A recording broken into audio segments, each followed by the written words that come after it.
Clovercrest Media Group presents a CMG podcast. Keys to the City. Keys to the city, baby. When you see us, so you know. Crossed up by Kobe, little floater to Shaq, and then Shaq goes like this, and the rest is history. Pay attention. Don't tell me what to do, devil woman. Speaking of those Lakers, hold on. But I didn't make my. I said Denver's gonna win. Yeah, you did. You said that. There's no other show like that. Clovercrest is doing great things right now. Streaming everywhere. Attention all basketball fans. CMG Sports presents the Posting Up Podcast, where Lucas Boldick, Sean Scanlon, and Kings A discuss the latest news and topics throughout the NBA. So, if you have a love for basketball, make sure you check out the Posting Up Podcast, live every Tuesday and Saturday on Facebook, YouTube, and Twitch. Also available for download on every podcast platform.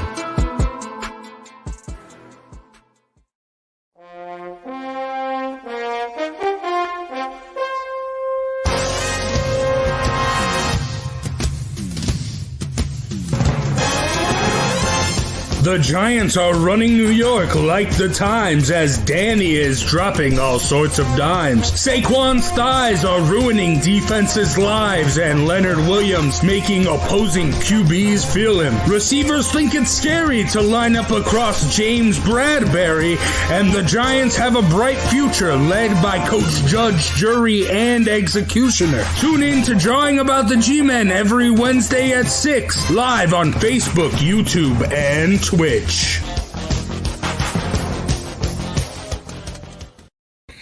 Hello, ladies and gentlemen. Welcome to Drawing About the G-Men, the Giants football podcast.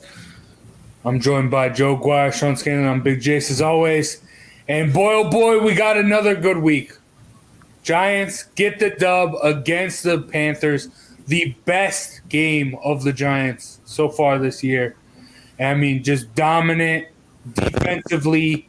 I mean, offensively, being able to move the ball, putting Graham Gano in positions to get those field goals.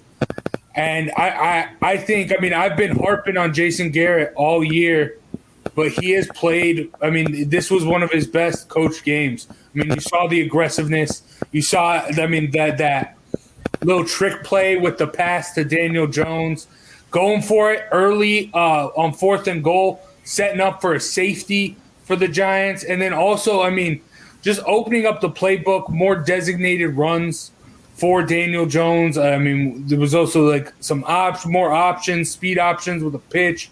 I mean, it looked really, really good. And coming out of it, I mean, we lost Jabril Peppers for the rest of the season, which sucks. But, Joe, how does this change your outlook of the Giants after this big win? I think this is the best win that the Giants have had since sometime in 2016 when they bought a whole bunch of guys and turned their fortunes around for one season. Look, 7 of 16 on third down. They held the Panthers to 2 for 15. Lots of pressures, lots of hurries, 6 sacks, a turnover. Only 2 3-and-outs by the offense, 1 going in at halftime. Don't really count that one. They won the time of possession, was almost 35 to 25. These are all things I've been saying all season. If you can flap all those around, which they did in this game, that's an easy win. But here's the other thing. To counter a little bit what you said, they had that 75-yard drive. Otherwise, no other drive went for more than 40 yards. 3.3 yards per carry, just 4.5 yards per play. You got to do a little bit better than that. I do agree. Listen, Jason Garrett should be proud of himself. This was the best thing he's done.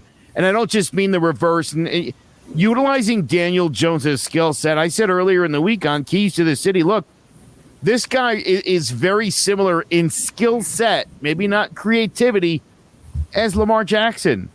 You got to tap into that and let Daniel Jones play. The other thing is, you'll see what kind of creator he is if you really open up this playbook. And I thought that was great.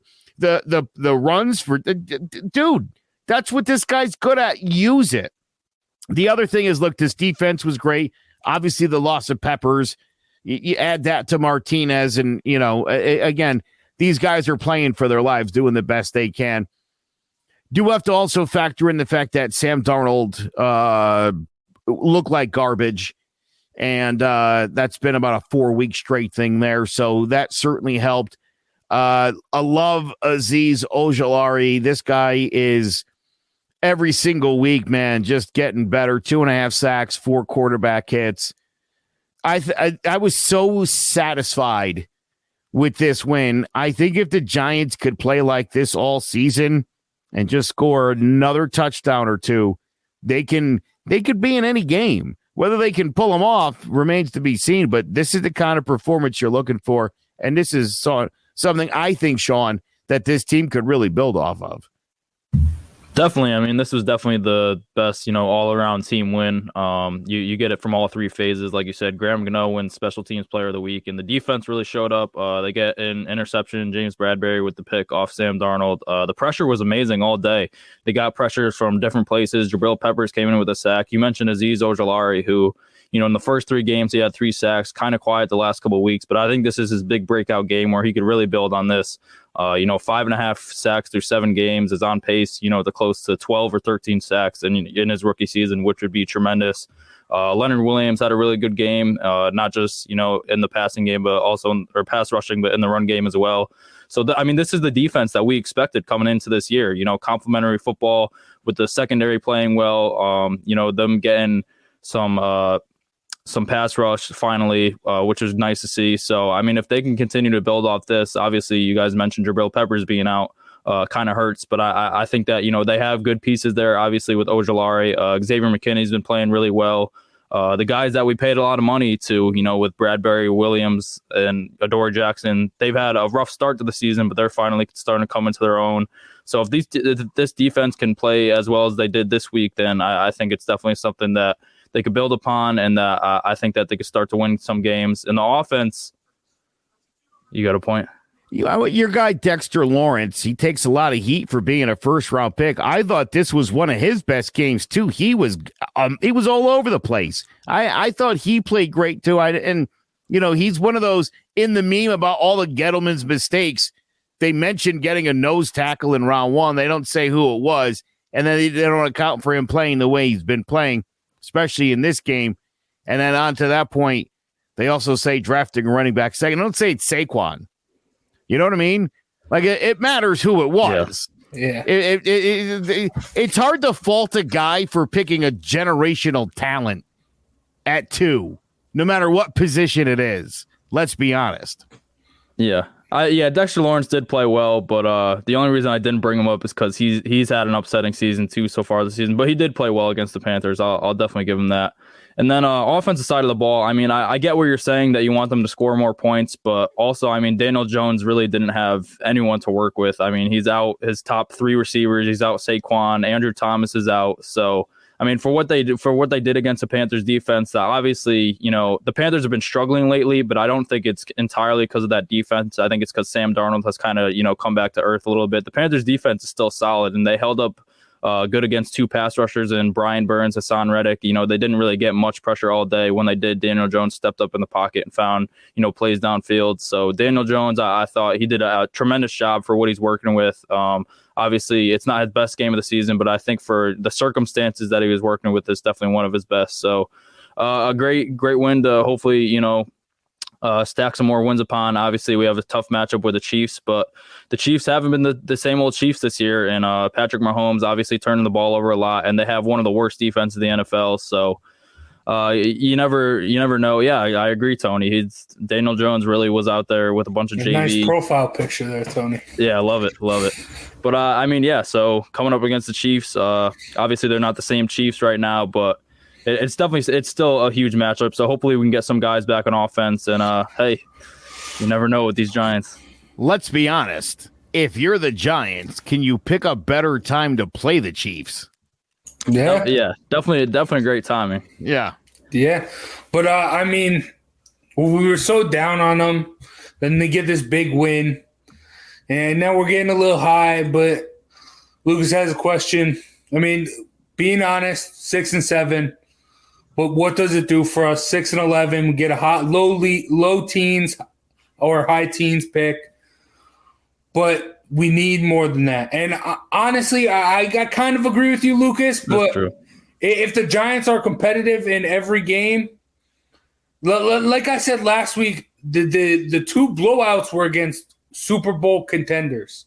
Now you're at these middle-of-the-road teams, and you're playing well. Great win here. But if they're competitive, I mean, you can see something.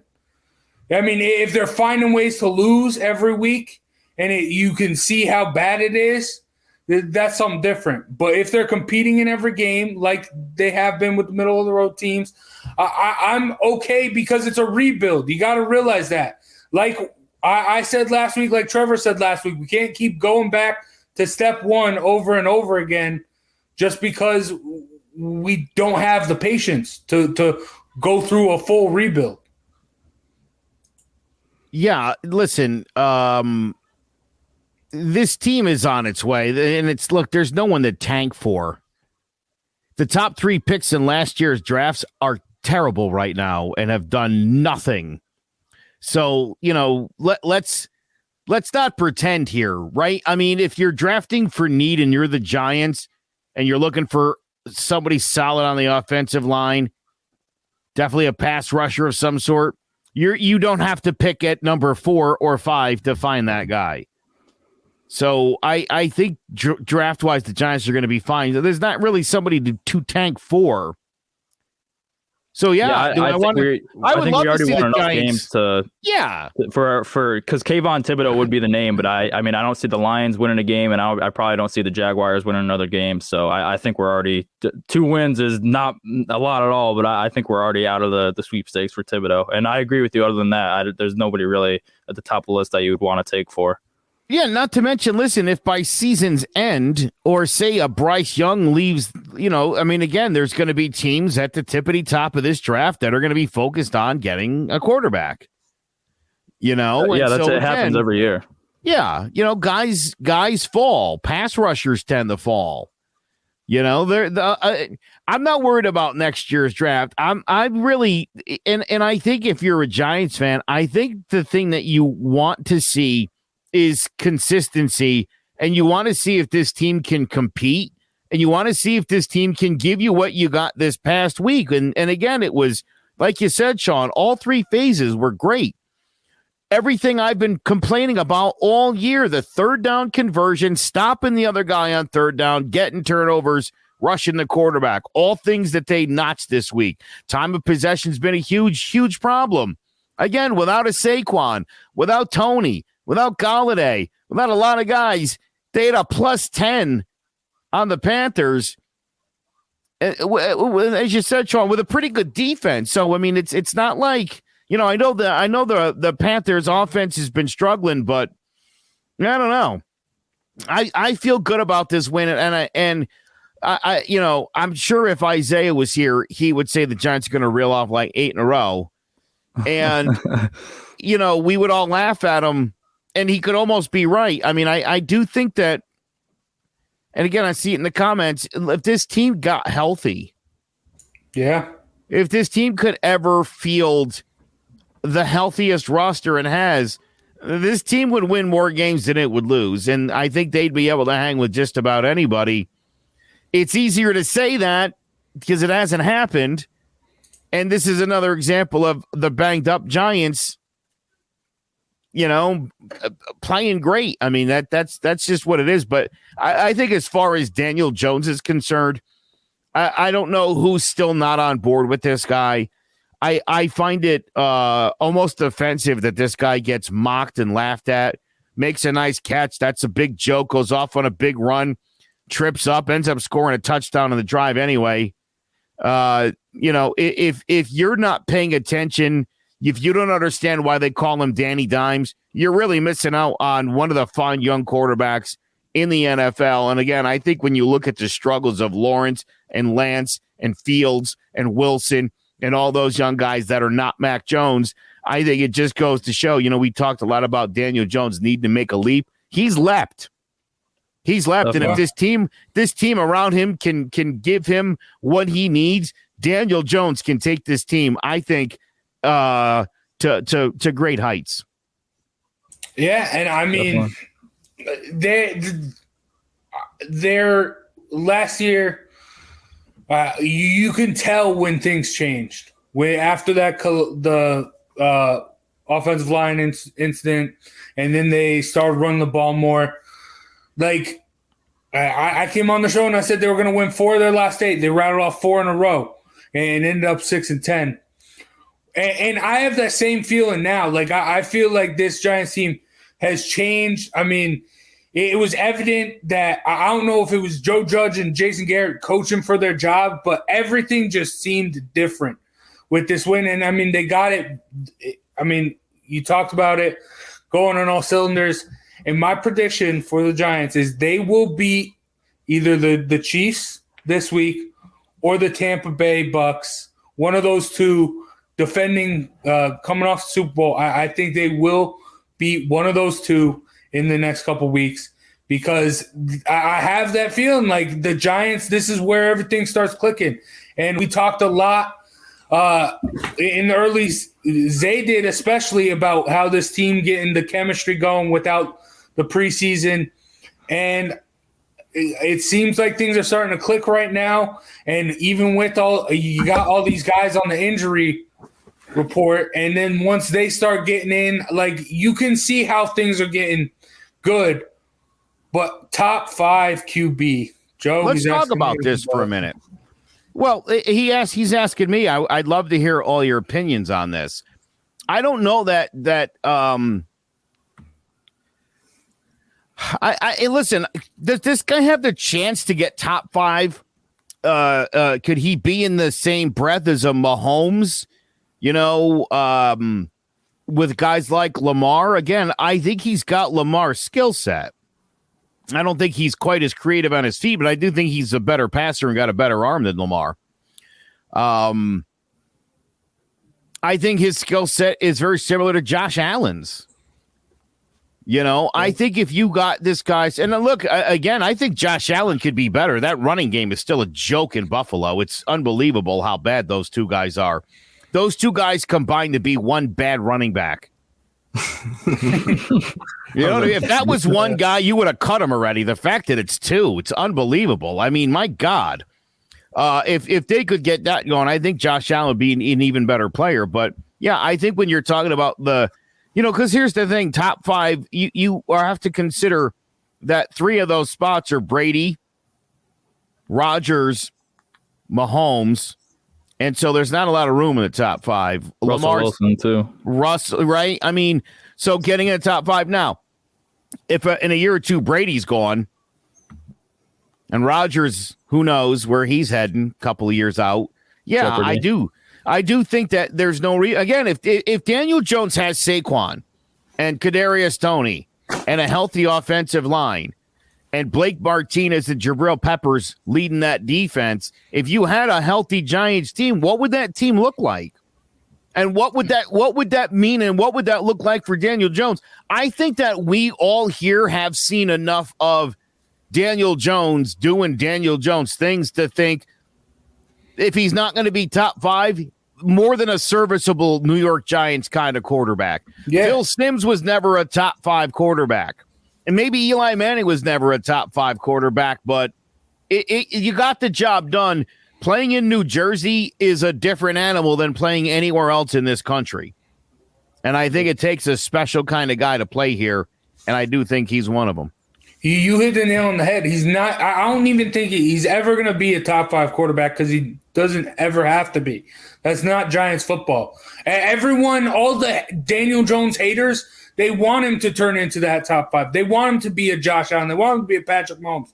He's not going to be that. Can he have these great games? Yes, he can, but that's not Giants football. Giants football isn't going out there throwing 50 times, throwing for 500 yards and 6 TDs.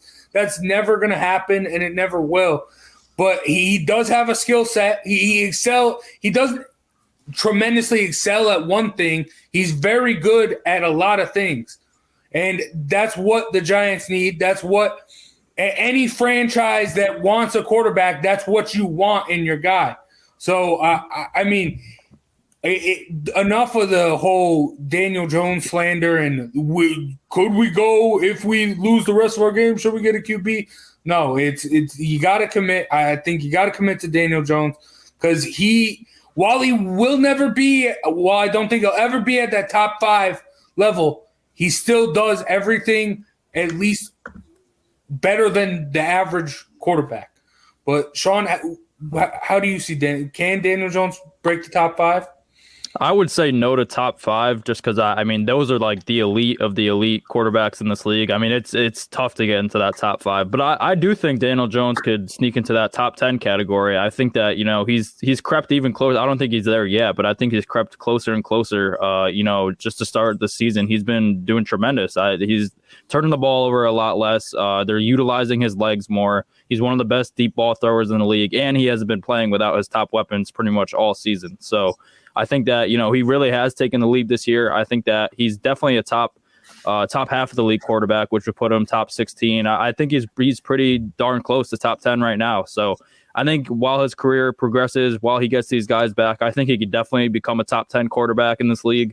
But I don't see him as a top 5. I mean, that's saying a lot too. It's not anything against Daniel Jones. I think that being a top 5 quarterback in this league is something very tough to do. You have to have a nice resume, and you have to, stay at that level for a long time, for a consistent amount of time. So I think that if he does get to that level, great, because obviously we'd love that in New York, but I don't think he'll ever get there. But I definitely do think he has the potential to become, a top 10 quarterback in this league, and I think he is going to be our franchise quarterback for a long time to come.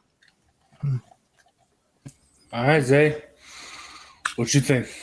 I don't know what people want from him anymore. To me, I don't know what you consider a top 5 quarterback. I look at Pat Mahomes. He's a top 5 quarterback, as you say, and I see a guy who's struggling a lot right now, who didn't lose many weapons. The line, I thought, improved. I thought they picked up some significant pieces there, but apparently we've seen the results from the Chiefs. So I don't care for a top 5 quarterback. None of that really matters to me. I want a guy who's going to go out there and be a baller every week, similar to what Joe says. This what Daniel Jones is. He's the best receiver, best quarterback, best running back we got on the team, believe it or not. He leads the team in yards. He's the best catching percentage. He has the most passing yards. So he's a baller. That's what I want. I don't care for a top 5 quarterback. I want a baller. I want a guy who's going to go out there every week and put it all on the line for a win. I don't care for the other stuff. I don't. Eli Manning was never that. Jeff Hostetler was never that. Phil Simms was never that.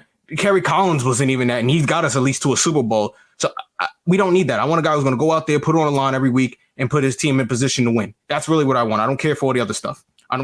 It's just irrelevant. Yeah, and I mean, if Daniel Jones has shown anything with that 6-game stretch last year, losing by 1 score, the beginning of this year, like he's making them competitive, and that's all you want. That's all you need. But I mean, we talked a lot about Gettleman and Judge and Garrett before this game and how someone needed to go. I know it's still one game. It's one game where we're back. We still got a little bit of a high. Zay, do you still see someone getting cut very soon from this Giants organization? Honestly, it's going to be how the rest of the season plays out. But the way I see it, you got 2 morons between Joe Judge and the offensive coordinator, Jason Garrett. Yeah, they're 2 idiots in my opinion. I mean, your best player in the field was just hurt 2 weeks ago. You put him in a horrible position. Even though it was a great pass, he was killed right after that. I think the Giants, even though depending on how the season goes, I think they might have to move on from the top as the head, or as Joe Judge pushes the head of the fish. I think they have to move on to them because I think there's an inexperience there or just incompetence that's going to put this team in very tough positions as they continue to go forward. Because again, you can't have your best player, who's probably your only last best player on the field, and you're throwing him a pass that, mind you, is nowhere near the end zone. It's not like you were throwing him a pass that was going into the end zone. That wasn't for a touchdown. That was a good catch for maybe a couple of good yards, but it wasn't for a touchdown. You could have lost your quarterback again, who stumbled off the field 2 weeks ago with a concussion. He got blasted that play. I don't know if you remember. He was destroyed at the end of that play. So to me, I think no matter how the season goes, I think you have to let them play it out as it is and then make your adjustments after the season, because, again, it's going to suck for Daniel Jones to have another coach, another offensive coordinator, all this again. But he can't continue to put in these positions where these guys are going to put him in danger, basically. I agree. I agree with you, Zay. I mean, you got to ask yourself. I mean, you look at how many of his top players are out, and what kind of conditioning, what are we doing?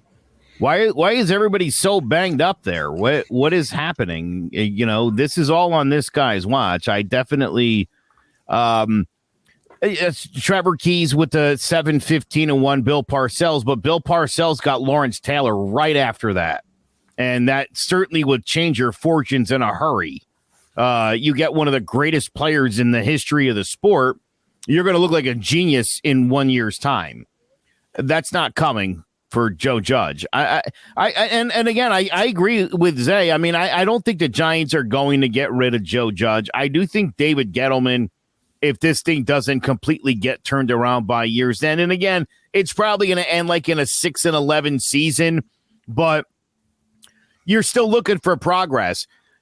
We talked so much about Daniel Jones turning the corner. If Daniel Jones makes that leap by year's end, if we're doing better than 5 touchdowns and 4 picks, you know, if we get that number up near 20, Jason Garrett's coming back. If this team wins 8 games, say somehow, Joe Judge is definitely coming back. Everybody's coming back. So, yeah, you know, you do need some direction. But I do need to see Joe Judge be a better head coach. I still think he does, and you're right, and I do think that's some gross negligence having the only healthy offensive player you have, who's had a shaky, spotty career health wise. I don't know if I want to stick him out there like that in a game against the Panthers when I'm 1-5.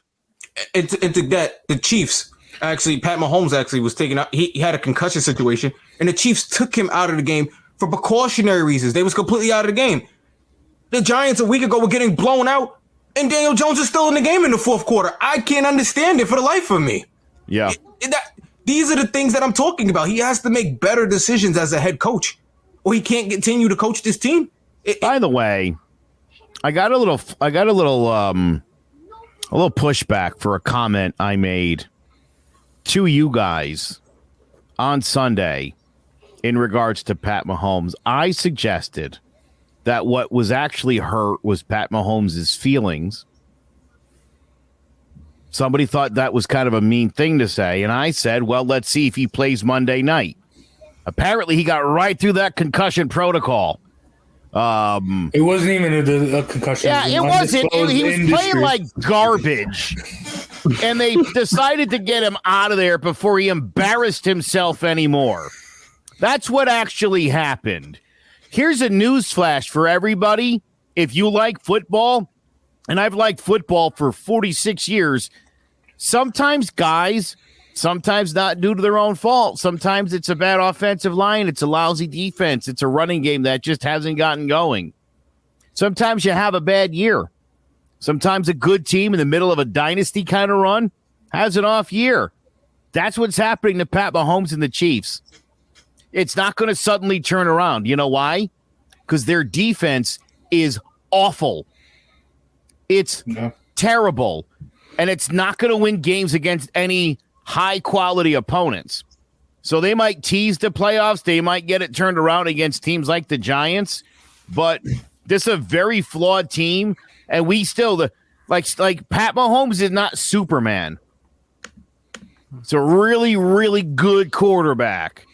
But he's not Superman. He showed you in the Super Bowl, if you don't protect him, he's as good as everybody else is. When he doesn't have weapons around him, he's as good as everybody else is. We got to stop making excuses for Pat Mahomes. It's a bad year for KC, and it's a bad year for Patty Mahomes. Meanwhile, Daniel Jones playing great.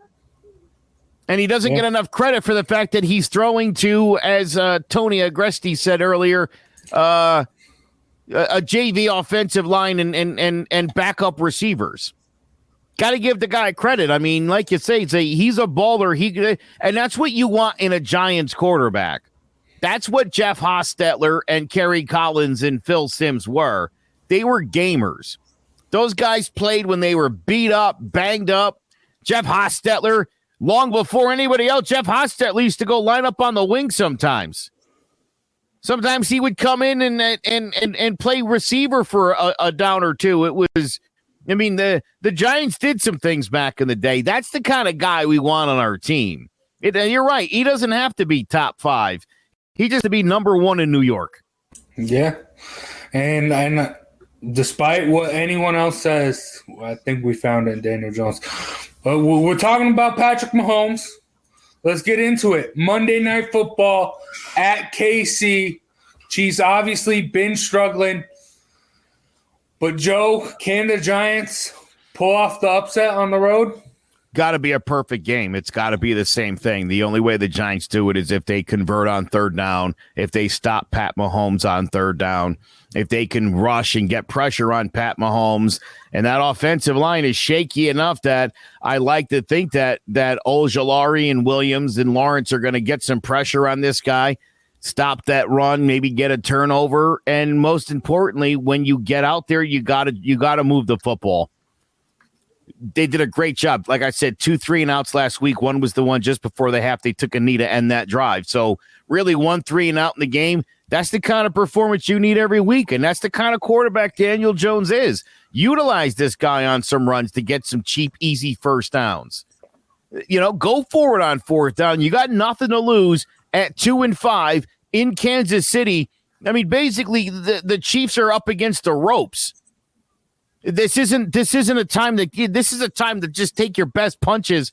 I think the Giants, if they play this smart, if they get aggressive, and because Kansas City will, but if the Giants come out aggressive, don't make any stupid mistakes. Still, 8 penalties last game. Still not this discipline Joe Judge is always talking about. You still don't see any of that. They got to get it together, but they're going to need to play a perfect game like they did against the Panthers if they've got any chance to win this game. But do they, Joe? Do they play? They do not. No, I don't think they're going to pull it off. I tell you what, and the only reason I say this is as bad as they are. If this game was in New Jersey, I would totally 100% be on board with an upset. As a matter of fact, I think if this game was in New Jersey, I think the Giants would win this game by 10 points. Damn. But what? I don't think. Yeah, I do. I think if they were playing at home, this is a bad Chiefs team. It really is. If you watch them play the last few weeks, they've been really bad. It's not like the Giants are a great team. I didn't say they were a great team. And again, I'm telling you, the Giants got to be perfect in this game. If the Giants turn the football over once, they'll lose the football game. Right. It's going to be that kind of game. But again, I think if they were home, they would be in a much better spot. To go, KC is one of the toughest places to play. I just don't know if my man DJ's got it in him yet. I'd love to see it. I'll tell you that. Sean, what are you expecting? Yeah, I don't see it happening. I just think it's, the Giants coming off a huge win. Kansas City obviously getting blown out by the Titans last week. I think everyone expects that, that this could be a closer game than it actually is, especially being on prime time. But I see this as a game where Kansas City, I think it's going to be a get-right game for them.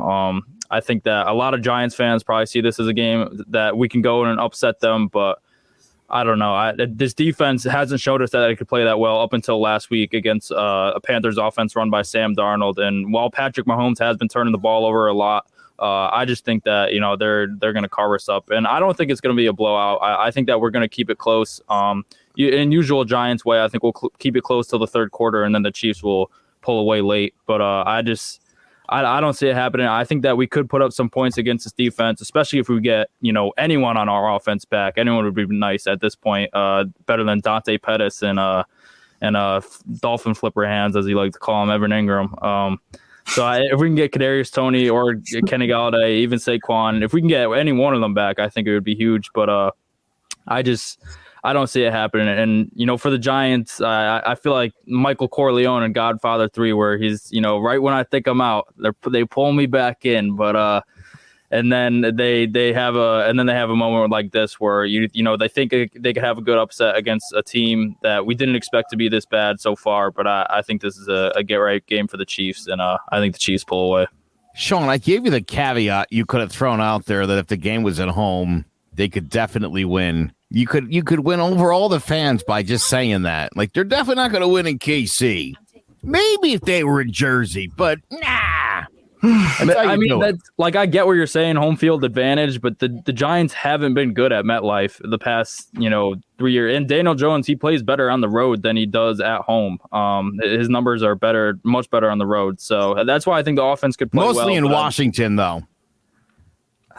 Too soon, Joe. We don't like to bring that up yet. But I don't know. I think it'll be a decent game. I feel like most primetime games this year have been pretty close, so I think the Giants will keep it close. And I think there will probably be a lot of points, but I don't see it happening. I love your confidence, Tony. I hope they get the upset, but I don't see it happening. But I haven't been good with my Giants picks this year yet. I think I've only had one win, so hopefully we get a reverse jinx and the Giants pull it off. So you can't mention it or it won't happen. But Zay, you got any faith in them in Big Blue to get it done? I mentioned last week if they didn't beat the Panthers, I didn't see them winning any game the rest of the season, but they did. So it's up from here. I honestly, I want the truth. I'm riding high. I'm gonna go ride the Giants on this one. I'm gonna take the Giants to win this. I think it's gonna be close. I think it's gonna be ugly. I think, like Joe said, I think the defense is gonna get some opportunities to get to Pat Mahomes. And that's what's going to keep the game close. I think the Giants, if they can stay on schedule and stay in manageable third down situations, your third and second, your third and twos, your third and ones, and stop getting these stupid penalties like illegal man downfield because the RPO was taking too long to be ran or something like that, I think the Giants have a real opportunity to pull this off. I don't think, like I said, a blowout, maybe a field goal type of game at the end. Good old Graham getting over Mr. Reliable, kicks it for a win. And I think the Giants do it away when no one believes them. And the Halloween nightmare continues for the Kansas City. I'm just not, I'm riding the Giants right now. I told you guys, we get to that mid-season, they always find that way to do it to you. And I have to, the Cowboys are beat up. The Giants trending up. It's why this team never goes 2-14. Like, no matter how bad they start, they always claw their way to 6-10. Every year without fail.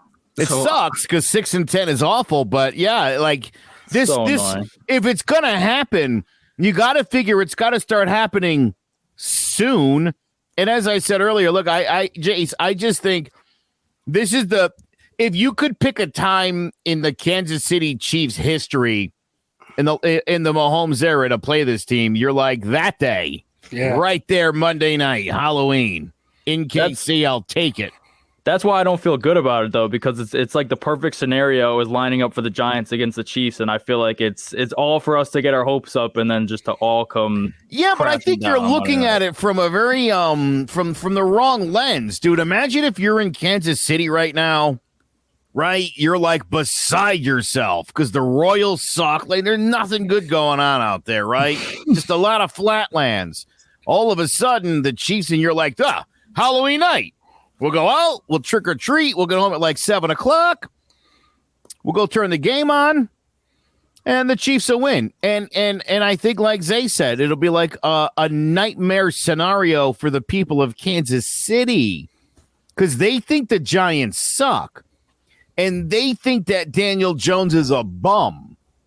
And so I think those people will be as surprised as the people of Carolina are right now, who are scratching their head after getting completely dominated by the New York Football Giants. Jason, I love your guys' Halloween storyline. It really is nice, but too bad this game is being played on November 1st. So it's being played on November 1st, but we know what the day before it is. And you know what the promos are going to say. You know what it's all going to lead up to. It's going to be Halloween themed. It's not Thanksgiving yet. Oh, even worse, Sean. It's All Souls Day. You know what that means? I don't. The Chiefs season is dead. That would be great. It's the start of Christmas season, so the Giants get the gift of the Chiefs giving them a W. But creative ways to put this together. Like I said last week, the Giants can compete with middle of the road teams, and they get blown out by Super Bowl contenders. Throw out the Broncos game, but last year we threw out the Steelers game when we said every game was within a score. So I think the Chiefs right now, middle of the road. They are no different than the Cowboys last year. I mean, terrible defense. You got a good QB that can make you plays. Zeke wasn't performing last year. Tony Pollard wasn't performing last year. They don't got the run game. They're the exact same team as the Cowboys last year. And Joe, I'm going to disagree with you. I don't think the Giants have to necessarily play a perfect game. They just have to play mistake-free football because I think Patrick Mahomes and the Chiefs, that they're struggling. I think. What do you think a perfect game is? Yeah, okay. He doesn't have to pick a no-hitter. Just nobody hit the border in the game. You're right. Okay. We agree on that 100%. Yes, I think if the Giants don't cost themselves the game, that's the most important thing. Let the Chiefs beat themselves. There you go. No bad turnovers, no stupid penalties, no unnecessary roughness, nothing after a play. None of that crap. You can't have that. Daniel Jones has to be responsible with that football. If he goes down, he's got to wrap that bad boy up. That's what I'm talking about. That's the kind of game they got to play. But again, take it a step further. Got to convert on third down. And like Zay said, it'd be easy if they had third and short. So you got to get good first and second down plays. Jason Garrett could do that by opening up the playbook and utilizing Daniel Jones' fantastic skills. Look, this offensive line has played well. Yeah.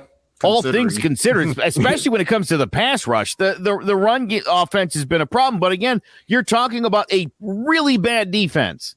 Yeah. That isn't going to get any better between now and Monday, November 1st, as Sean reminded us. This to me, this is what it is. The best way to explain it, you got a banged-up Giants team. You got a banged-up Kansas City team that's underperforming. The Giants are coming off literally their best game in 5 years. I think if you're the Giants, again, Sean, I'm not saying that the Giants are going to pull it off, but to me, everything the Giants want and need on a Monday night in KC to pull it off, it's definitely the best timing to see the Chiefs. I agree with that. No, you're right though too. If I could get Saquon or Kadarius Toney or Kenny Galladay or one of those weapons, for what? Give me one of them. I don't even think they need we play better without them. No, I'm not saying that. I don't think they need them. You saw the way they moved the ball. You're right. Besides that 70-yard drive, it was only 40-yard drives, but they were still able to get in field goal position. And Carolina's defense isn't terrible. Like it's good. These young guys are really the young guys they have that are really playing for Matt Rule. So like for them to score field goals on that with all these backups, that was great. I think against this Chiefs defense, a lot of those field goals are going to be touchdowns because the Chiefs defense is atrocious. Now, I think the real key is the Giants defense. If you can limit the Chiefs to scoring field goals, play good in the red zone, don't let them score, don't let them get 6, make them settle for 3. This is very, very winnable. And when the Giants succeed, that is the defensive recipe. Stop them from getting in the end zone, just make them kick field goals. And Tyreek Hill is still there, guy. He's still playing. Tyreek Hill and Travis Kelce is still playing. Like, not going to forget that. But they're big. Those guys are big play guys. So if you can just keep it, you let them get into the 20, let them get in the red zone and kick a field goal. Like Tyreek Hill, he's great, but he's not a red zone threat. He can get behind you. The problem is, he's from your own red zone is where he's the biggest threat. So you want to let them get to our field, let them get in our territory, then we'll stop them there. Great plan. I love it. Look, I'll tell you, to me, the number one difference between the Giants last week and the Giants in every week, literally the past 5 years, is that almost plus 10 in the time of possession. If the Giants can win the time of possession against Kansas City, their chances of winning this game goes up 94.5%, according to 538.com. I just made that up, but it sounded good, didn't it? I mean, figure like that. That's why I say when I mean perfect game, if the Giants don't beat themselves, if the Giants convert on third down, get some pressure, again, don't blow this game, you can win. And don't punt with 1:35 left in a 2-point lead. don't do it because I already know how that game ends. A 51-yard field goal at the buzzer. I'm not interested in that. Go for it. I almost rather see them go for it, and yes, let the defense do it. Just go for it. I'd rather lose that way every time. Yeah, but I think out of any team, this is a team that the Giants can beat without controlling the time of possession. I mean, they are going to control the time of possession, but even if they do, the Chiefs can still beat you. I mean, just big plays. Yeah, look, you just got to limit the big plays. But look, to me, the more Mahomes is on the field, correct, and the more Tyreek Hill is on the field, the more likely it is that something bad's going to happen. Long drive, so your defense is rested, so people don't get beat. That's how you're going to win this game. Eat some clock. All right. Defense.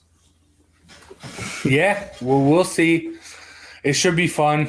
I have faith. I have a lot more faith than I did a couple weeks ago, and I'm excited. I think the Giants are going to go and get this dub, and I think it's going to be a high-scoring affair. I think it's going to be a shootout. But, I mean, regardless, I think it's going to be a fun game.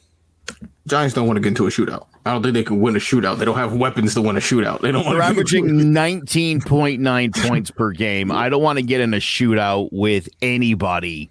Honestly, not yet. Let's get a couple of guys back. I mean, they're definitely going to want Kadarius Toney and Galladay and Saquon before we start shooting out with people. With a defense as bad as the Chiefs, I think you can get into a shootout because I mean, like I said, they're not going to be settling for field goals. They're going to be. Are the Giants going to put up 40 this week? Jeez, no. The Giants put up 40. I'm playing the lotto. I'm playing a lotto. The Giants put up 40. I actually have a similar score to my boy Tony Agressi. I got 31-28 though. 28, not 27. But that's how I have it going for the Giants. Because I mean, Chiefs defense they could never score more than 31 points in a singular game. I could get behind that, Jace. If that's the shootout, a 31-28. That's a reasonable shootout for me. I could see them pulling that off. I mean, that hits the over. That hits the over at 52.5. Sean, wouldn't you admit, though, that it's so hard to get a read on this team week to week? Just like last season, it was like just when you were like, forget it. They're terrible. I mean, look at the week before the Panthers. We lose to the Rams, and I mean, especially me and everyone on the show is saying, I mean, everyone's got to go, and I mean, we need change in this locker room because we're a losing team. And then look at this week, we come out, we beat a Panthers team that isn't great, but we still blow them out with nobody on offense, and it's frustrating. The first 3 weeks, we start off 0-3, we lose to two terrible teams in the Falcons and Washington. The next week, we come out and beat a good Saints team in overtime. So it's Jekyll and Hyde. I mean, you never know what you're gonna get. It's Giants football. There's no other way to explain it. I mean, we all know it. We've been watching the Giants our whole lives. It's Giants football. No way to explain it. Yeah, I mean, you talked about it earlier. That Carolina Panthers team, like, I mean, we thought that defense looked like what we thought it was going to be. It looked like last year's defense. Looked like what we thought it was going to be. And, I mean, defensive consistency is going to be big for the Giants. But you want to know what, as always.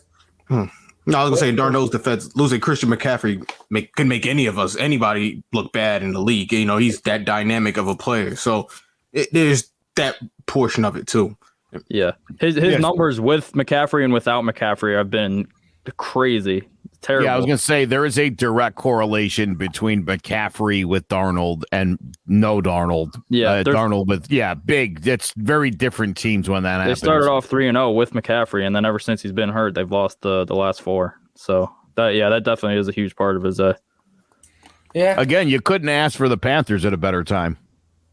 No, like you can't ask for the Chiefs at a better time, and that awful Chiefs defense. But you want to know what doesn't have bad defense?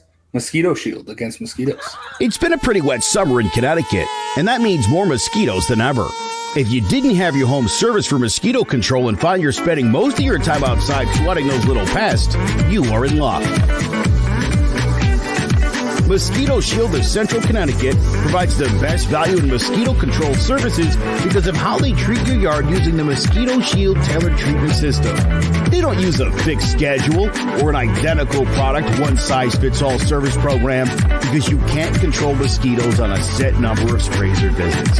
Unlike the competition, Mosquito Shield of Central Connecticut will service you for the season, whatever it takes to provide superior results. This promise has awarded them an industry-leading consumer retention rating of 90%. Visit MosquitoShieldCT.com to schedule an appointment with Wade the Cesare and enjoy the rest of your summer mosquito-free. That is Mosquito Shield. Make sure you check out their service. Sign up for their services in the spring. Make sure you tell them John about the G-Men and Clovecrest Media sent you so they can give you a discount, courtesy of us. Now, we talked about the trade deadline last week. We talked about around the league. Now we're focusing just on the Giants. Trade deadline right after, the day after the Chiefs game. Now, Joe, you mentioned last week you're looking for picks. Trade like an Ingram, get some picks. But now after that big win, how should the Giants approach the trade deadline? The same way. They should trade Evan Ingram. He is not part of this team's long-term plans. I don't know that he's coming back in free agency next year anyway, so get something for him and get him moving. There's obviously teams that are in desperate need of a tight end. I like Evan Ingram, and I'm one of the few people on this show who has never down this guy. I know he's had some, the problem is that the drops are at horrible times. He doesn't drop the ball any more than anybody else in this league does. He really doesn't, especially for a guy that's targeted as often as he is. But he's fallen out of favor with the fans. He doesn't seem to have Daniel Jones' eyes on him anymore. He's really become an afterthought in this offense. I like Kyle Rudolph. He's a pretty fantastic tight end. So I think that the Giants could still move Evan Ingram. I think that you get something for him. I think that's definitely what should happen. So I would still fish him out there. I know there's some desperate teams. I think Buffalo just lost Knox, so could be a good one. Maybe, but Sean, who else do you see on the trade block for the Giants? Trade Eli Apple. Yeah. So I can't hear that name right now. They'll bring up bad memories. But I hate when the Giants trade a quarterback off the team and he goes to like the Super Bowl. That always irks me. Yep. Or like Marcus Golden right now playing great with the Cardinals and gave him up for nothing. But anyways, Evan Ingram, he's an obvious. I mean, he's not even a focal part of this offense anymore. He hasn't made one impact play all season. I mean, and all of last year too, just dropping balls at way inopportune times. So I think he's definitely should be one on the trade block. And we talked about this guy earlier, but Dexter Lawrence, the reason I didn't bring him up earlier, talking about how good the Giants defense has been, because he's been a no-show up until, he had a good game this week, but he hasn't done anything with rushing the passer. I mean, he's been decent against the run, but he doesn't make impact plays for this defense. And for a first-round pick, I think that I think that you have to show up and play great ball, and he hasn't been doing that. He had a decent first 2 years, but I mean, this year he just has not shown up. So, and I think there's some value for him. I think you can get maybe a third or fourth round pick, which is huge in draft scenarios if you want to trade up in a point in next year's draft, or if you want to, you could always find good value with third or fourth round picks. So I think Dexter Lawrence is the one guy that I would look at in this defense that definitely could be traded. I mean, Austin Johnson has been playing well at nose tackle this year. I think he could just step up right in that role. So Dexter Lawrence is one guy that I just don't think he's been doing enough for this defense so far this year, and I just don't see where his role really fits in with the defense right now. So that's one player I'd be willing to give up on. I hate that thought. Well, I agree with Joe on that thought too. I hate that thought also too. But what has Dexter Lawrence done this year? It's not about that though. I'll let you finish your piece, but it's not about what he's not a good pass rusher either though. Like he's a good run stuffer, but that's good. You can find run stuffers anywhere in the NFL right now. Anywhere.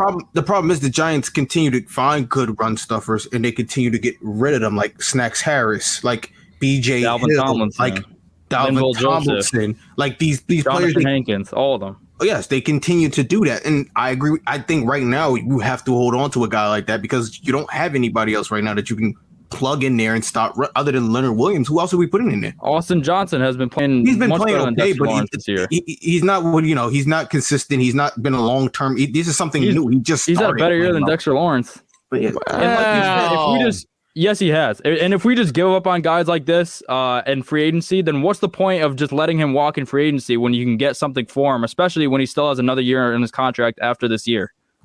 What's the point of just letting him walk when you can get something in return? Well, it's about next year then. Yeah, but then you can get better value this year because you get a whole year and a half of him. If you trade him next year at the trade deadline, then you only get a half a year of him. Well, unless a team loses their nose tackle and they're desperate. Maybe, but I mean, I don't know. I just don't think that you're not wrong, Sean, but you're just not 100% right. That's all.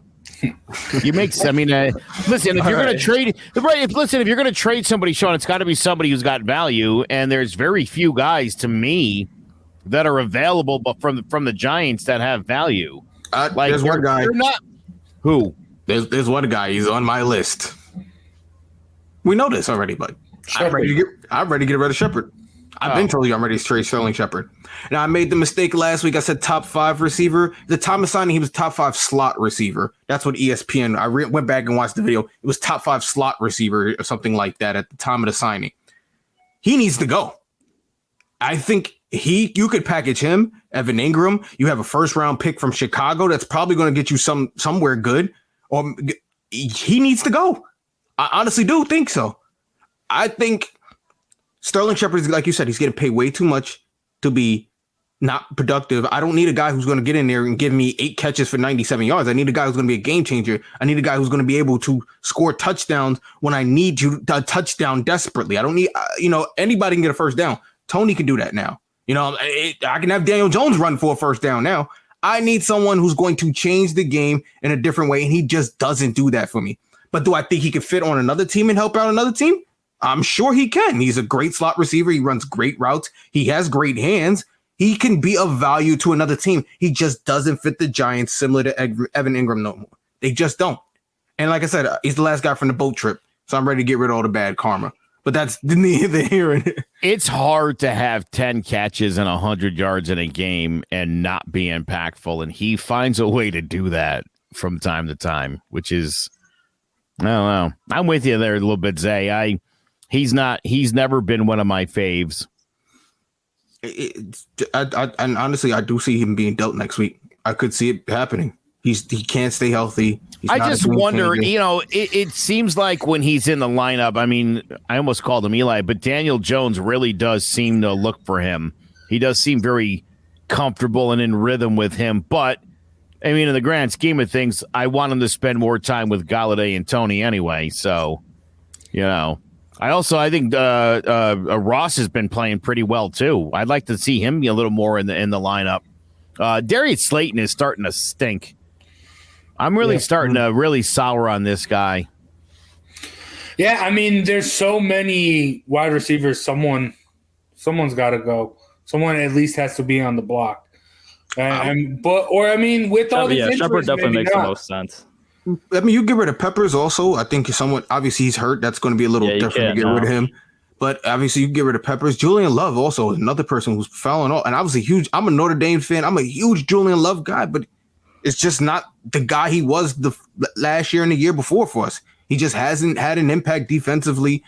He's playing safety. I continue to see tight ends continue to get catches and have big games against us. And normally that's where the safety is covering the tight ends.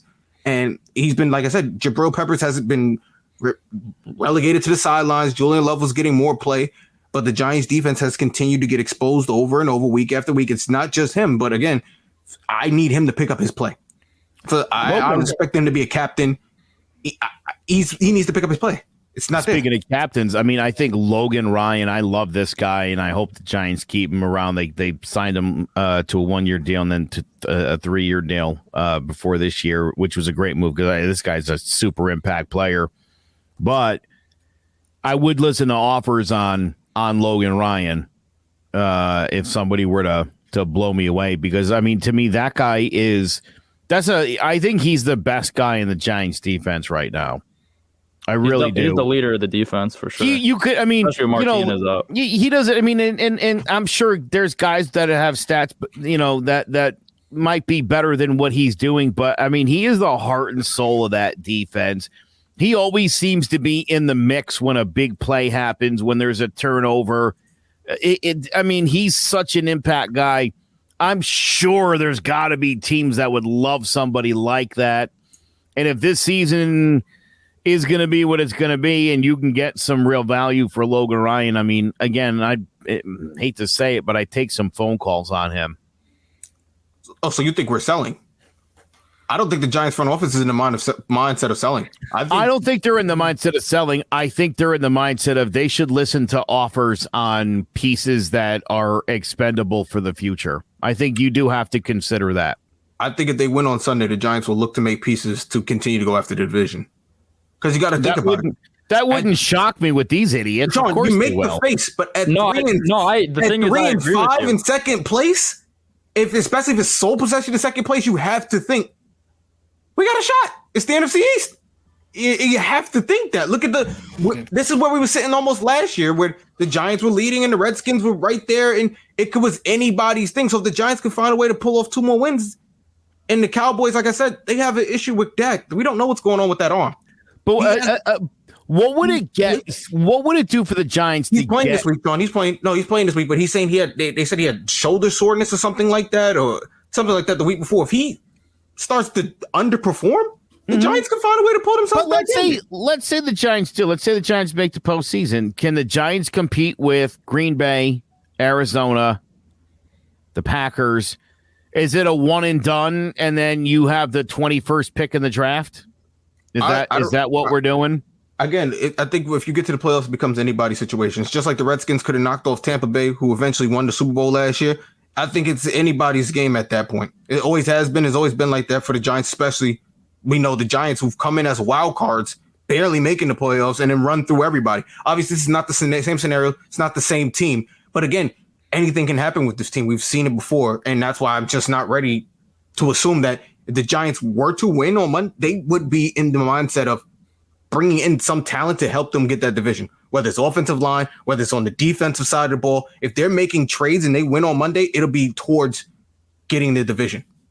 That's just how I can see it. I don't see them not going after that 3 and 5. I mean, that's definitely the way Gettleman thinks. We saw it with the Leonard Williams trades 2 years ago when we were 1 and 6 playing for nothing, and we go out and trade for Leonard Williams. I mean, luckily we were able to re-sign him, but if we don't re-sign him, it's just another idiotic trade. And if we do win on Monday, I mean, I think Gettleman would definitely be looking to try and get somebody, but I think that would be a huge mistake because this division's out of hand. Unless Dak gets hurt again, we're not going to catch up to the Cowboys. It's just not gonna happen.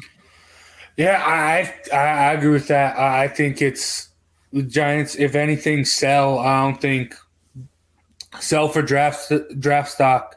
Not necessarily. I don't think anyone you can really go out and get can really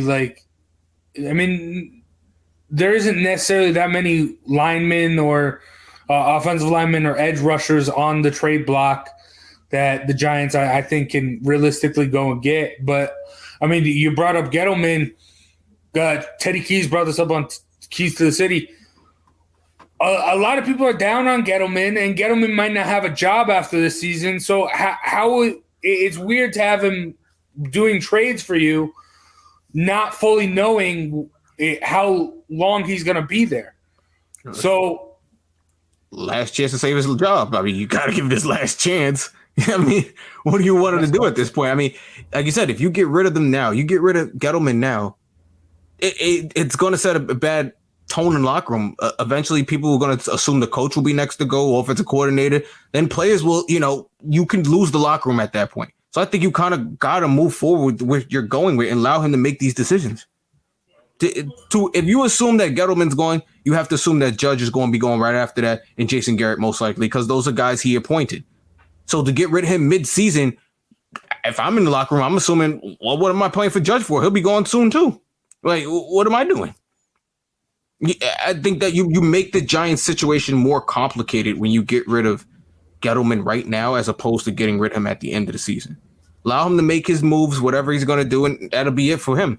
Because like Joe said, like you said, no matter who we bring in, are we going to get much better or much worse? There aren't many options on the trade block, so allow him to do what he's got to do.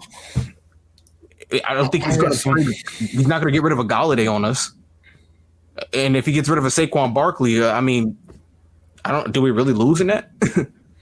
Yeah, I guess, but yeah, I don't know. It is just a weird dynamic because he might not be there at the end of the season.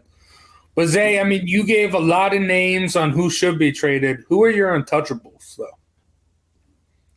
There's only one untouchable right now for me. That's Daniel Jones. Honestly.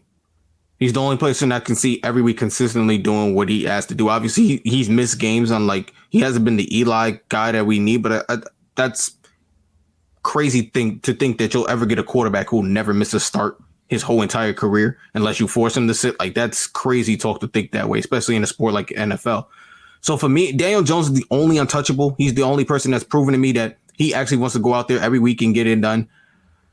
Everybody else is expendable because Shepard can do what Tony does. Tony can do almost what Shepard does. If Galladay could do with any other receiver could do, if they could find a way to catch the ball. So everybody's expendable at this point. But to me, the only untouchable is Daniel Jones. That's literally it. Right. Maybe Andrew Thomas because he's starting to come around. And to have a left tackle, that's very important. To have a solid left tackle for years to come.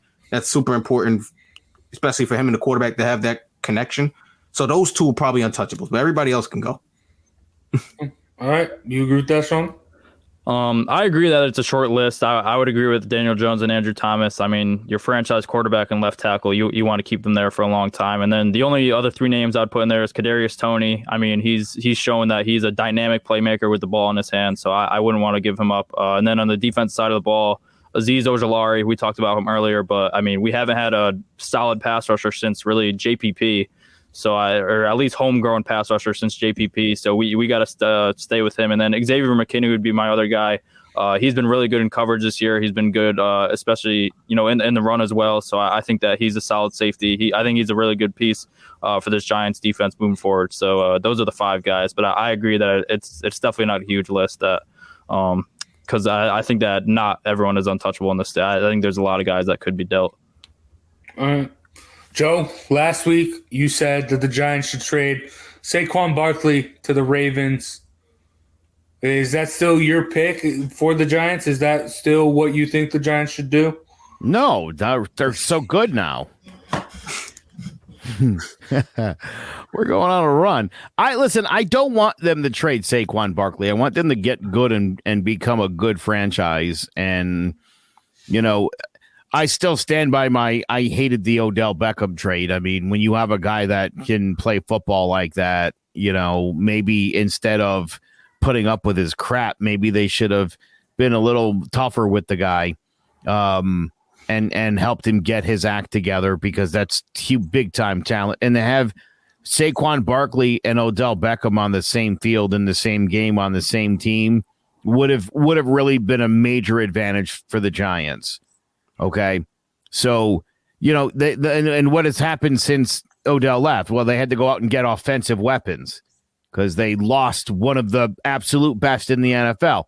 I don't care about what happened in Cleveland. I'm talking about what happened in New York because it was nothing but good stuff.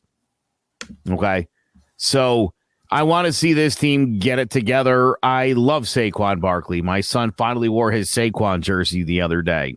He was so excited the Giants won, and then I told him Saquon didn't even play. How would you notice? Him and Devontae Booker kind of look the same. I don't want to get rid of Saquon, but I do want. Listen, like Sean said, I think that list is about all the guys he said. Ojulari, McKinney, Jones. I don't think there's a Tony. I don't think there's a ton of guys that you wouldn't take a phone call on. There's not a lot of guys. And that, like I said, I love Logan Ryan. If they called, I'd be like, what are you offering? It's easy to say no, but I got to hear what they have to say. But when you're talking about the guys that you're building on, yeah, I think that's definitely the list. I would hate to see Saquon go. But again, if you get blown away, if somebody wants to throw a firstie out there for it, Definitely. I'd take that. You know what I mean? I would take that in a heartbeat. You wouldn't mind 3 number 1 picks next year, Zay? You could do a lot of damage. You could turn a team around. Anyone would take it, but no one's giving a first round pick. Oh, I understand that. Yeah, I don't think it would happen. I understand that. Hop on that. I understand that. But listen, Deshaun Watson, they think they're getting 3 firsts for a guy who's about to go to prison for the rest of his life. If that guy's worth 3, I think my generational talent's worth 1. Again, you put it out there. If they don't get it, you just keep them. But I would at least want to hear, I would want to hear what teams have to say and what they would be willing to do. And if you can get 2 teams interested, you could certainly drive that price up. Yeah. Well, speaking of interested teams, of course, it would help if he was healthy, but you know. Is that the move you're sticking with this week? Saquon to the Ravens? Is that? Well, now I want to do Saquon to the Chiefs because I think maybe the Chiefs need him more, or even Saquon to the Bills. I think the list of teams that could really use that guy is growing exponentially. Win a New York championship. That'd be great. Yeah, just do it in the red, white, and the blue. Still, I can get down with that. Keep them close. The Bills might even give you a first because I mean that's going to be a high first round draft pick. So they might give it to you just because, I mean, it's high. But, Sean, what's a move you think the Giants can make? Dexter Lawrence, I know you guys had pushback on it, but I think it's time to move on from him. And I mean, we brought the team up before, but I think a team like the Chiefs would be able to help because Chris Jones has moved outside to DN this year. They don't really have a good presence in the middle of that defense. And obviously, I don't think that's the number 1 need for them. I think they still need help in the secondary. I think that's their biggest need, but Dexter Lawrence could definitely come in and help that defense. So, Chiefs, if you want to throw us a second, third rounder, bring it on over. We'll give you a big Dexy.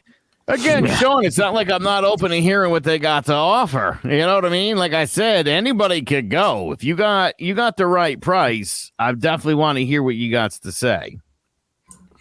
All right. I mean, I'm not mad at those. Zay, where do you have Evan Ingram going? Anywhere. Shit, you can send him to Canada for all I care. Honestly, it's so hard. I don't want to put him on any team. You know what it is? I don't want to be the person that gives Evan Ingram to anybody because I really think he's that bad of a player. And it's like he's a 600-yard Pro Bowler or something. Like, that's terrible. Like, they literally gave you Pro Bowler because they couldn't find nobody else to give it to. That's literally what it comes down to when you do that. For me, I said you could send him anywhere, but I think it's Sterling Shepard I want gone. I'm telling you, I want him gone. I don't care if we have to get rid of our first round pick because that Chicago pick is looking like it's going to be a top 10 pick. If Justin Fields continues to play quarterback, that'll probably be a top 10 pick for us somewhere. But the Giants pick, like you said, like Joe says, we can sneak it to the playoffs and that's the 21st pick or whatever the heck it is. Get rid of it. Get rid of Sterling Shepard. The Eagles got an offensive lineman on the block. I'm sure somebody else got something out there. Let's get it going and get some value for this team. Because like I said, if they win on Monday, we're pushing. We're pushing for the division. No matter how we see it, guys are still playing for their jobs. These guys still got to feed their families, and they're going to go after the division. So I think that you could get rid of him. You get rid of Shepard. You get rid of that first-round pick if you think you got a shot at actually running for this division. And then maybe Evan Ingram, and you package that for something. Like I said, the Eagles got offensive. They got, I believe, Peters is offensive lineman they have on the block. There are players out there that we can get. And we can fill in. Obviously, it's going to be difficult to make a trade with the Eagles in the same division.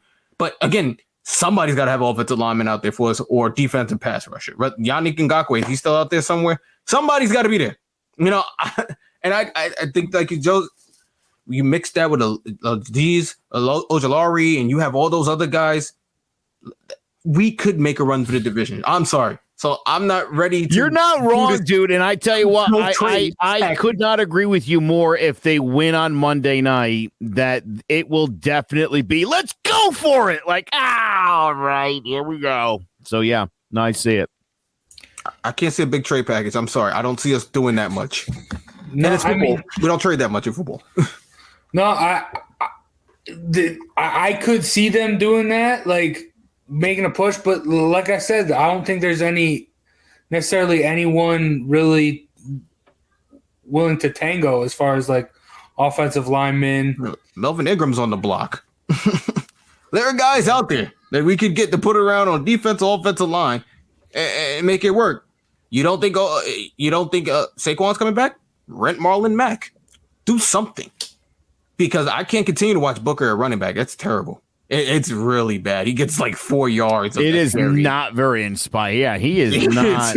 I don't necessarily know if it's all Booker's fault. That O-line has not been able to get any sort of run blocking going. No, you can't. They look good at times with Saquon out there. So, I mean, I don't know. Yeah. Well, I mean, we've also had injuries since then. That's true. Daniel Jones runs for pretty good yards. At the end of the day, they start off at the same point. I think the problem is, and Jared, I see Jared Jones chiming in here. Yeah, listen, this is a team that has never fully committed to a rebuild. It's been literally since 2012, with the exception of throwing money at this in 16. It's been a hybrid, like we're competing and kind of trying to start over. But they've never fully committed to it. And here we are. And yeah, I mean, like Zay said, I think you're a Chiefs upset from this team. Again, sort of shifting gears and thinking, we could make the playoffs. But again, if you don't think you could beat the teams that are in the playoffs, does that really benefit your team? Yeah. I mean, jobs. And that's what it does. I think the Giants, you got to just keep playing, and you got to look more for the future down the line rather than the immediate future. Yeah, listen, I don't mean to say that they should try to lose. I'm not saying that, but I mean, if this team were to go out and package something up and try to bring somebody in here, a pass rusher, another offensive lineman, I don't know that I want to burn next year's number 1 draft pick, one of those 2 picks, to bring somebody in to a team that, might be 3-5 on Tuesday. I would. A draft pick is always unproven. Because you are from the school of Dave Gettleman. A draft pick is unproven. Look, Saquon Barkley, a high draft pick, hasn't done anything for us. Like I'd hate to put it like that. Kadarius Toney was a higher draft pick who's doing something for. He's looked like he's going to give me more value later on than Saquon Barkley is right now. And he's a higher pick. He's not a top 10 pick. So if you can get rid of those top picks, then do it. So a guy who's proven. You can't just be throwing around first-round picks like that. No, what are you, the Rams? You have as many shots as you can to hit. The Giants already have 2 first-round picks. But package Evan. Who are they? They could be $2. No, next year. That's what I'm getting. That's what I'm saying. You got to keep throwing as many darts as you can to hit the bullseye. So you package Evan Ingram and Darius Slayton, both big play targets, long down the field guys. You send them to New Orleans for their first round pick. Jameis loves to throw the ball down the field. He would love to have those 2 have targets that's not out of the backfield as Alvin Kamara, and there you go. You're better for the future. So you think more picks, loading up on picks, and just picking a bunch of unproven guys is going to make us win? Have you not seen that we cannot pick the right people? Have we not seen this? This is why we're sitting here, because we've had a ton of picks and we just haven't hit on them. Okay, I'm to the point where what are the ones we haven't hit on? Get some proven guys in here who know what they're doing. Barkley. Who else? Barkley, who's had 1 good year plus. You defended Lawrence. A number 2 pick who's had 1 good year for Daniel Jones. Daniel Jones, it's the one guy that I'd say hit, and he's hitting. You still question. You just defended Dexter Lawrence when people still question him every week. Okay. Andrew Thomas. He wants Tony. Sean wants Dexter Lawrence going. He's a top 15 pick or top 17 or whatever the heck he was. And you just defended him. Bro, I want to get rid of these picks. I want proven guys. That's what I want. I want proven guys. Yeah, but the thing about number 1 picks is that you get them on for way cheaper, and you get them for 5 years. Well, now listen, to be that's fair, what the value of a first-round pick gives you. What have the LA Rams don't have a number 1 pick until the year 2045 or some nonsense like that, because they've just been dishing out first-round picks to go out and get, like Zay said, proven commodities. But that's what you do when your team is a guy or two away from being a Super Bowl contender. Yeah, when you have a good not team, when you're chasing a wild card. I mean, again, listen, Zay. That's a Super Bowl contender roster the Giants have. Gettleman will do that because that's roster. Gettleman's mindset. I don't like it, but I do. I could see them doing that, and it's not right, but it's hopeful. Unhealthy, I would say playoff contender. With the right coaching, I think that's a Super Bowl contender. You talk about that defense was a number one was a top 10 defense last year. If they could find form again, and you can get that offense going with someone who can mix it up and make it look good, because we've seen the offense be able to score, and we've seen them be able to score a ton of points. That team could play with anybody in the league. I don't understand why they wouldn't be a Super Bowl contender. If that defense, they're not there yet. I agree they could be. Not there in a couple yet. years. Like I said, the defense could regain that form from last year somehow, some way. But they haven't yet up until last week. That's but again, sometimes it just takes a week to turn it on. We've seen that last year. The Giants went 1 and whatever the first couple weeks. Defense turned it on. Top 10 defense, rest of the league. The Giants are making a push at the division. Obviously, they lost at the last game because of the Eagles being funny or whatever they were doing. But that's really what it comes down to. The Giants have an offense that can play with teams. If the defense could turn it on, the Giants would not be in the position they're in right now. But even like they were obviously that Eagles went away from being in the playoffs, but they also went 6-10. You can't call a 6-10 team a Super Bowl contender. And there were I think the worst issues last year. Struggles at the offensive tackle position. Injuries on both sides. Hernandez never became what we thought he was going to become last year. Pert obviously started and he came back, got to the bench and he came back. He was having all types of ups and down issues. And obviously Nate Soldier didn't play for us because of COVID. Thank God he didn't play for us, but the line still was looking terrible. And that's what affected the offense. And that's why the defense was great. The issue last year was the defense was on the field way too long because the offense couldn't score. Now we have reverse of that this year, where sometimes the offense is scoring, but the defense can't stop anybody. And that's what the issue we're running into. If that defense can stop someone and the Giants offense can score like they're scoring, they can play with anybody in the league. I don't think there's a team that they can't play. I don't know what year this is going to happen, but I predict in the future the Giants will be the first team to go 9-8 and then win the Super Bowl. That's probably believable, though. And again, and this is why, listen, we would be stupid to sit here and say the Giants are a Super Bowl contender. But the stupid thing is I think the Giants could beat most teams on most days if healthy. And if they have to play the way they played last week. That's how New York Giants football is played. You got to convert on third down and stop the other team on third down. You win the time of possession by running the football. And then you pressure the quarterback, try to get a turnover. That's how you win New York Giant football games. That's how it's been since 1925. That's what this team has to do. They've got the guys to do it.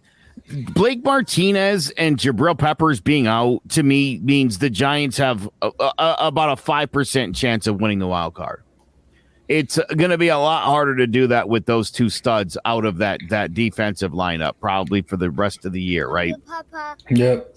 Yeah. So, I mean, look, I think I don't trade anybody at the deadline, and I get this team healthy, and I come back next year, and I load up with those 2 first-round draft picks, and I make sure that I've addressed my offensive line. I find someone to compliment Ojulari on the outside because I agree, Sean. I think this kid's like a stud, and I think that he's going to be good for this team for a really long time. I think the Giants are a 2022 Super Bowl contender as long as they spend the rest of this year getting things figured out, getting people healthy, and then getting Daniel Jones in games with Saquon Barkley and Kadarius Toney and Kenny Golladay, allowing these guys to get the chemistry everybody else in the league seems to have. And then you come at this thing hard in 2022 again with some couple of number 1 picks. You go out there, get a nice draft. Maybe you got a little bit of free agent money. You could really make this a much better football team, one that could win this division and actually be a Super Bowl contender all in one. I'd like that.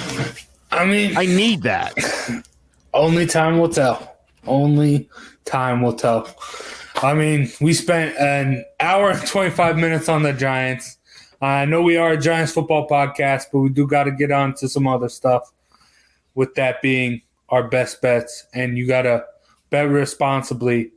And to help manage your money, make sure you check out JPEG's Financial Group. Do you have a 401k and some savings for future retirement, but you don't even know if it's enough to live off of? How much is enough? And how often do you think about it? The team at JPEG's Financial Group can help set your mind at ease. We specialize in creating strategies, doing the planning and managing of your financial, educational, and investment needs.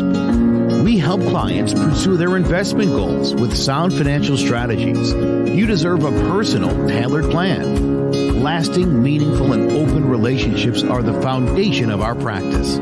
You've worked hard for your money and should feel confident with your investment choices as you make decisions for your financial future. Your goals are our goals. We are dedicated to your needs and hopes for your future. Visit our website or give us a call at 860-430-5397. All right, now let's get into best bets. Sean still on top. What's going on?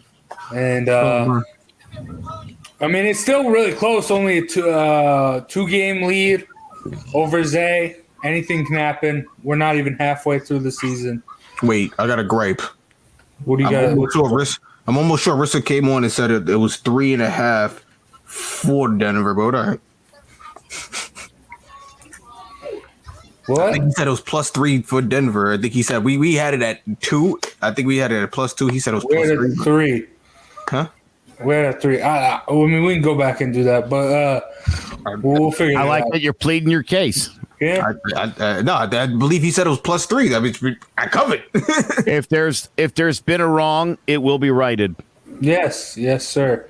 But Sean, you're on the top.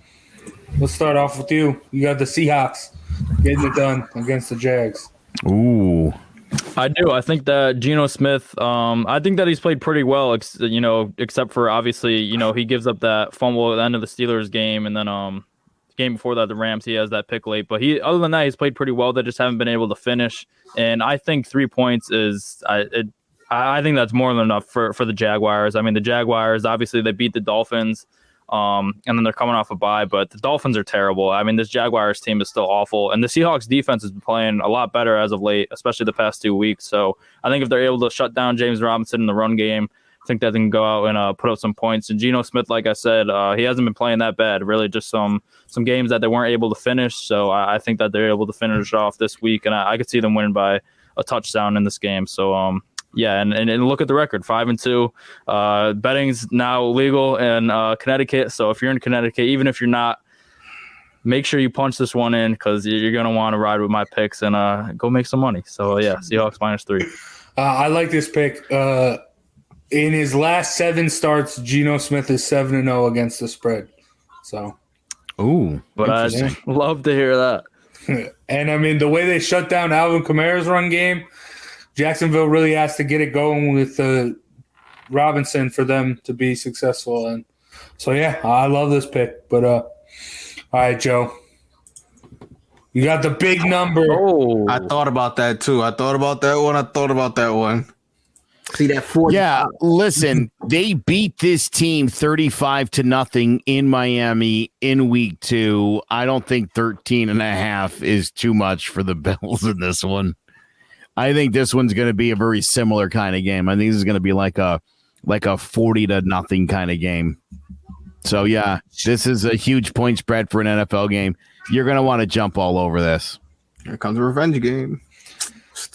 I mean, in Buffalo, yeah, I just don't see this happening. I mean, I don't see any way. By the way, Justin D'Onofrio was on that pick today on Sports Talk with R&J, and Justin does not mess around. Yeah, everybody knows that. Yeah, but yeah, that's a great pick. I mean, I don't know, but it's a big number. I mean, last week I was scared to take Arizona with the big number, and I took the over instead. And that ended up biting me in the ass. So maybe you got a point there, Joe. But Zay, you got the Broncos again. Yeah, man. They can't. I need gotta re up on that one. They gotta let me. They can't let me down this time. Yeah, I don't know anybody can lose to Washington. They've looked terrible lately. Washington has the worst defense in the NFL, statistically speaking, if you can believe that, with all the talent they have on that team. Again, we would have reached for another player on their team who just isn't panning out that great anyway. I know you guys, he's good, but Chase Young hasn't really panned out. So, yeah, I'm going to take the Broncos in this one. Hopefully they can redeem me. I think this one is going to be at home. I think Washington going there is going to make this a little more better for the bet. So I think this will work this time. They're not traveling across the country. I think this will work this time. All right. Yeah, I mean, it's hard to play in Denver with the altitude. But for me, I said it. I got the Giants plus 10. 10's a big number. I think with how bad this Chiefs defense is, Giants are going to not settle for field goals. They're going to score touchdowns, and I think they're going to keep it close. Even if the Giants lose, I think it is going to be by a field goal or at least one touchdown. I don't see this being a blowout because the Chiefs like I said last week, Giants play well against middle-of-the-pack teams, and they get blown out by Super Bowl contenders. Chiefs this year are no longer a Super Bowl contender. They're a middle-of-the-pack team, so I think the Giants keep it close. This game will probably tell you more about the Chiefs than it will about the Giants. Yeah. I guess so. Listen, if let's say the Giants win, then we definitely know where Kansas City ranks, and that's on the lower half of the NFL. If they win a close game against the Giants, say they pull one out, well, they're a middle-of-the-pack decent team. If they can't blow out the Giants like the Rams and Cowboys before them, I think it gives you a better idea of exactly what their status is like in the NFL. And if I'm being honest, I'm not optimistic for the Chiefs. I'm telling you, I'm liking all this. I'm liking all this. By the way, Chase Young, 1.5 sacks on the season for Chase Young. Load up on draft picks. Defensive Player of the Year, Joe. But big second half. Yeah, let's see. But all right, let's go fantasy locks now. Oh, brother. At least I'm winning. Trevor won it last week. Alvin Kamara, but I'm pretty good at this. Yeah, you're in second. I'm right behind. Sean, you've really picked it up with the running backs. Wait, can we just stick out Steve for 1 second? Steve made his yearly appearance on John About the G-Men so he could make the SpongeBob Square Pick of the Week in Pat Mahomes, and he walks away with like the same kind of numbers the Denver Broncos defense brought home. Poor Steve. Oh, damn. Yeah. But, it was still pretty close. No, it's not. I stink at this. Yeah. Dude, it's so hard. I should just leave the show after best bets and just let Sean, you know what happens?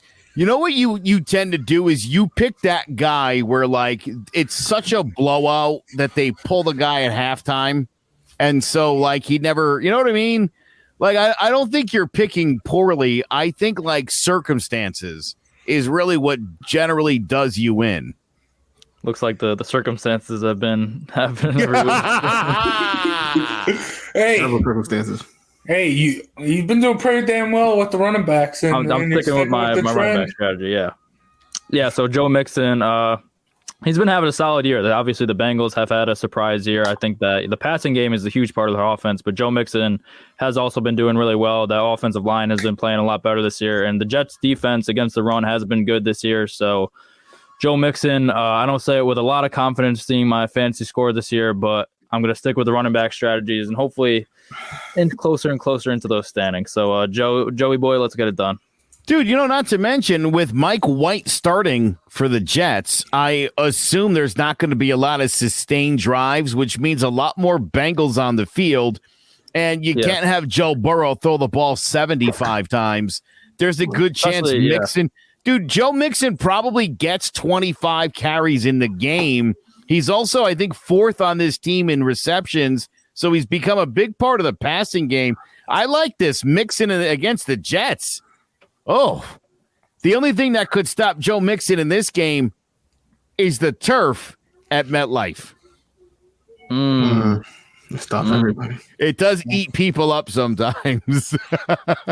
Yeah. But I like it otherwise. It's a good pick.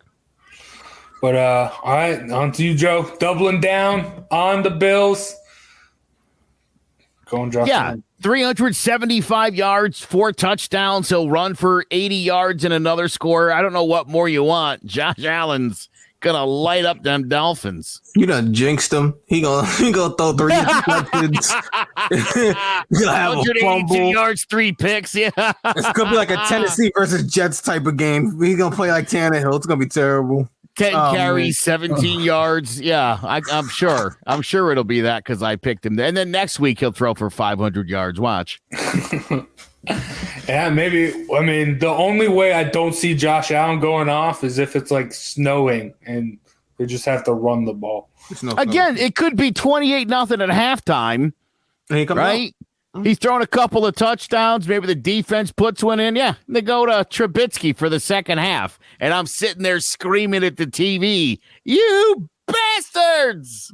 No, the running backs will go off. The running backs will score all the touchdowns. You'll just because I talked so much crap about them earlier. Right. Moss and Singletary both crack 100 career games.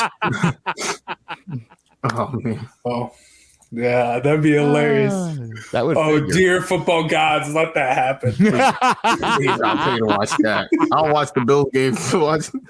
All right, Zay, you went Kyler Murray last week to get the win amongst us.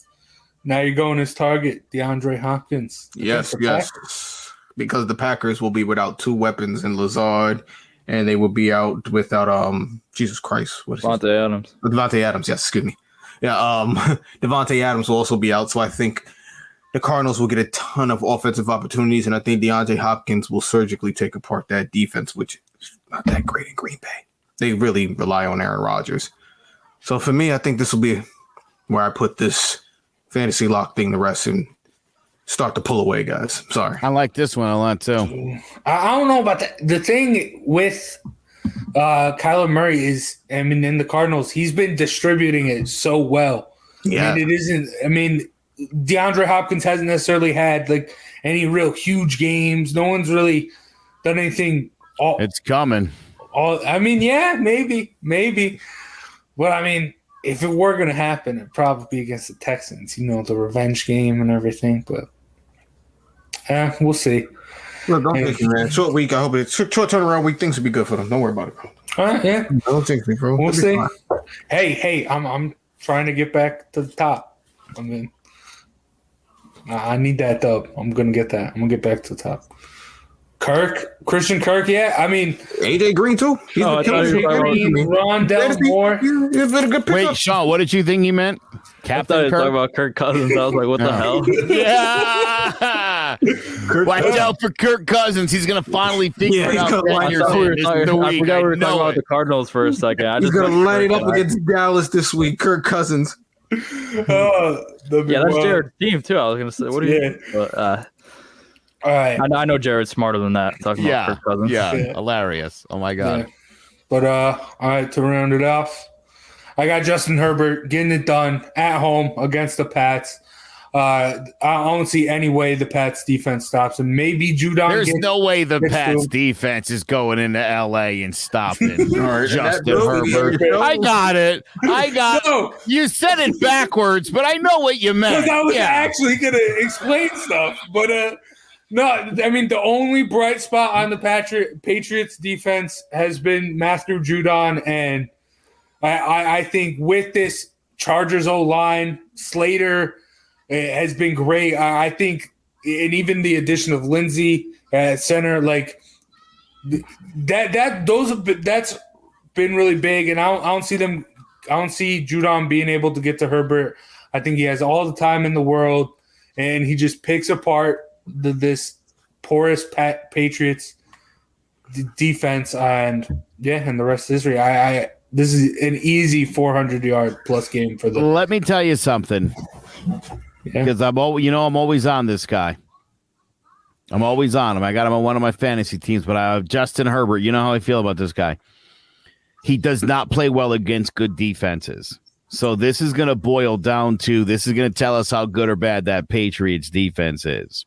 He's also been a little inconsistent this year, but what he has done is win, and which is the thing about Justin Herbert I complained about last year. I said the guy's got to win more games. He's been doing that, not necessarily in the same fashion he was last year. But I do agree with you, Jace. I do think this is going to be, I think he's due for a big week, and I think that Patriots defense is probably due for a pounding because they've been playing, I think, a little out of their element. Okay. I mean, you said he plays bad against good defenses. He put 47 up on the Browns defense. The Browns defense isn't good. Terrible. Stop it. Are we watching? Stop it. Again, dude, this is my thing, right? Is it terrible? We can spend all day talking about how good the Chiefs have been for the last 4 years. It's not translated to this year. Washington's defense is 32nd, 7 games in. It's not gonna become a top 5 defense in the next 10 games. It's not. It is what it is at this point. We're about halfway through the season. You are what you are. Yeah. I mean, at this point, I really do think that it's going to be hard for any team to complain. The only team that can generally do it, the Giants. They always find those weird ways to do it, but I don't know. The Browns are not a good team. They're a real mess over there. So. Yeah, but defense isn't the problem for the Browns. We know what the problem is. His name is Baker Mayfield. Yes. And injuries are a real problem there as well. But that defense has been getting lit up a lot by a lot of people. There's something's not right in Cleveland. I don't know what happened in Washington. I don't know what happened in Cleveland, but I'm going to stop saying those are good defenses until they play like good defenses. All right. Dude, because from the same mentality, the Giants are a good defense because they were really good last. Well, we see what happens when it just doesn't translate over this year. Something ain't right. It's the same thing in Washington, and it's the same thing. It just is. So I don't know. Cleveland, I don't know. Figure it out. But you don't give up 47 points and tell me that's a good defense because the answer is no. They're good defense on paper. The Giants, the Redskins, and Cleveland. Good defense. There's a lot of good defenses on paper, and they're not playing like they're supposed to be. All right. I'll take that. But that said, I do think Herbert's going to light them up. Oh so yeah, I agree with you there. I do think you're gonna. I think you're gonna get what you're looking for. Oh yeah, I mean, yeah. The Pats defense is atrocious. It's very bad. I mean, I don't know why they traded Stephon Gilmore. That's absurd. That's ridiculous. But it's neither here nor there. But that's going to do it for the show. Thank you guys for watching. Thank you guys for listening. I mean, we jam-packed this one full of Giants stuff. So, hell yeah. The number one Giants football podcast. Despite what anyone else says. You know it's here. But thank you for Joe, Sean, Zay, and myself, Jace, for watching and listening. Make sure you check out clovercrestmedia.com for a bunch of other sports podcasts, Posting Up podcast, which features myself, Zay, and Sean. Roll Call podcast. If you're a Yankees fan, you don't got to listen to that one. Throwing Jabs, featuring myself and Joe, talking about all combat sports. And if sports isn't your forte, why are you watching this? But also, we got a lot of true crime and political shows on there as well. So make sure you check out clovercrestmedia.com. And big thanks to JPEX Financial Group and Mosquito Shield for sponsoring today's episode. Make sure when you sign up for Mosquito Shield for this upcoming spring, let them know Drawing About the G-Men and Clovercrest Media sent you, and you can get a discount. So we'll see you next week for more Drawing About the G-Men, and let's hope the Giants can get a dub.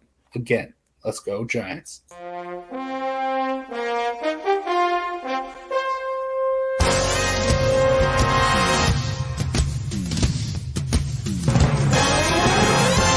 The Giants are running New York like the Times as Danny is dropping all sorts of dimes. Saquon's thighs are ruining defenses' lives and Leonard Williams making opposing QBs feel him. Receivers think it's scary to line up across James Bradbury, and the Giants have a bright future led by Coach Judge, Jury, and Executioner. Tune in to Drawing About the G-Men every Wednesday at 6, live on Facebook, YouTube, and Twitch. Hello, my name is Joe Aguirre. I'm the president of Clovercrest Media Group, and here at CMG we have a wide variety of podcasts, including sports shows like Keys to the City, The Roll Call, Throwing Jabs, All Four Downs, and Jawing About the G-Men, and great true crime shows like Stinky Week, Crimes and Consequences, Ivy League Murders, and Bird, the unsolved murder of David Eichmann. You can find all these podcasts and so much more by visiting clovercrestmedia.com.